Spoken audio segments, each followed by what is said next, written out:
Hi guys, இன்னைக்கு நம்ம வீடியோவில் வந்துட்டு ரேம் அண்ட் ரோம் பற்றி பார்க்கலாம். ஸோ ரேம்னா என்ன, ரோம்னா என்ன அப்படிங்கிறத இந்த வீடியோவில் பார்க்கலாம். ரேம்னா ரேண்டம் ஆக்சஸ் மெமரி அப்படின்னு சொல்லுவாங்க. ஸோ ரேண்டம் ஆக்சஸ் மெமரி அப்படின்னா நம்ம வந்துட்டு ஒரு டேட்டா வந்துட்டு ஒரு டிவைஸில் ஸ்டோர் பண்ணி வைக்கிறோம்னா அதை ஆக்சஸ் பண்ணுறதுக்கும் ப்ராசஸ் பண்ணுறதுக்கும் தான் ரேம் யூஸ் பண்ணுறாங்க.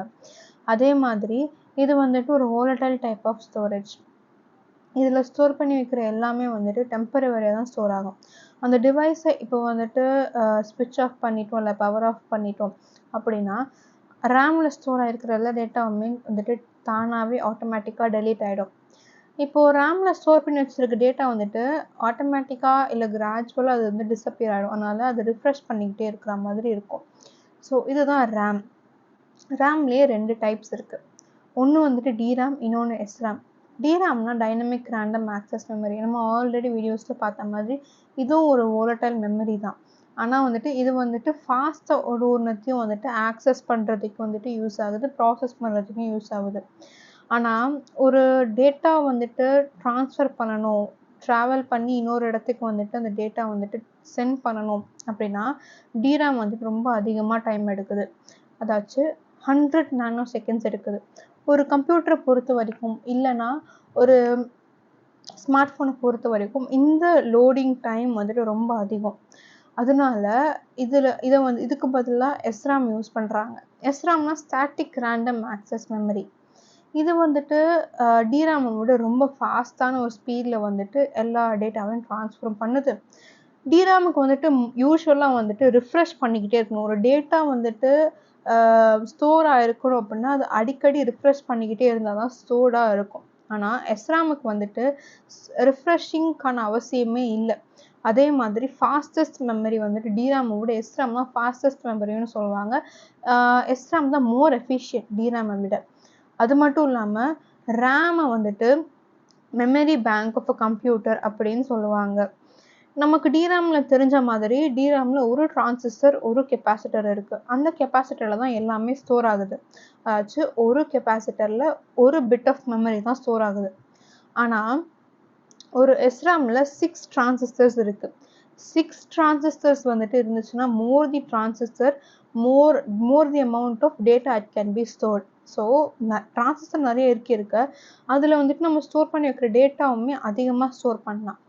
ஒரு ரேமில் வந்துட்டு நம்ம ஸ்டோர் பண்ணி வைக்கிற ஒரு அமௌண்ட் வந்துட்டு ஜிகாபைட்ஸில் இருக்குது. 1லேருந்து 256 ஜிகாபைட்ஸ் வரைக்கும் நீங்கள் வந்துட்டு ஒரு ரேமில் ஸ்டோர் பண்ணலாம். சரி, இப்போ ரோம் எடுத்துக்கலாம். ரோம் வந்துட்டு ரீட் ஓன்லி மெமரி அப்படின்னு சொல்லுவாங்க. அது பேரில் இருக்கிற மாதிரி அந்த மெமரியை ரீட் மட்டும் பண்ணலாம். ஸோ ஒரு ரோமில் ஒரு ப்ரோக்ராம் பண்ணி வச்சுருக்காங்க அது அப்படின்னா அதை நம்ம ரீட் பண்ணிக்கலாம், அதை யூஸ் பண்ணிக்கலாம். அது வந்துட்டு ஒரு ஸ்டாண்டர்டான ஒரு ப்ரோக்ராமாக இருக்கும். ஸோ ராம் வந்துட்டு நான் volatile மெமரி.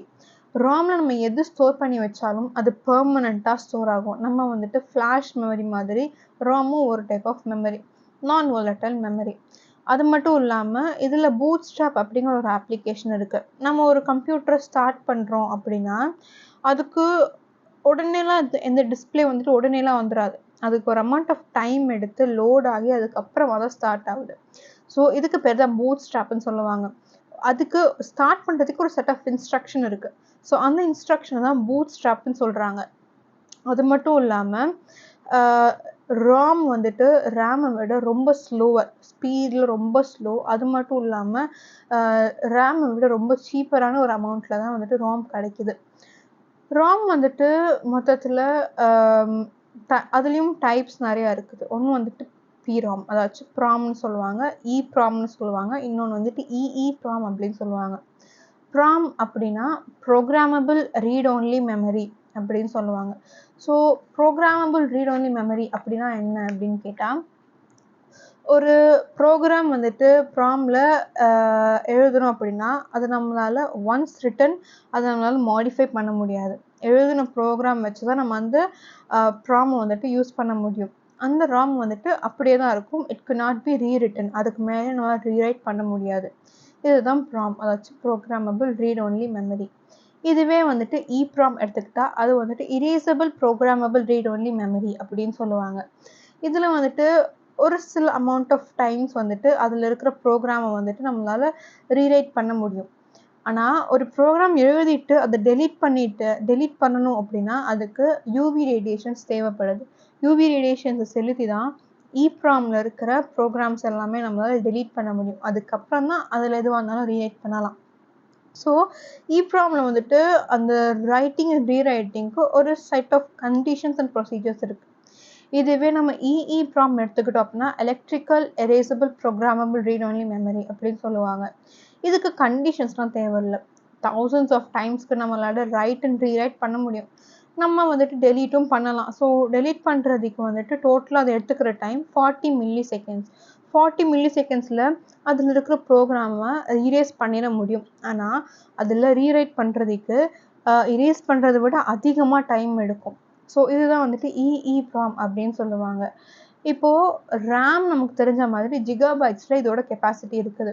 ஆனால் ராம் வந்துட்டு ரீட் ஒன்லி மெமரி வந்துட்டு மெகாபைட்ஸில் தான் வந்துட்டு இதோட ஸ்டோரேஜ் கெப்பாசிட்டி இருக்குது. அதாச்சு இது வந்துட்டு 8 மெகாபைட்ஸ் வரைக்கும் தான் இதோட மெமரி.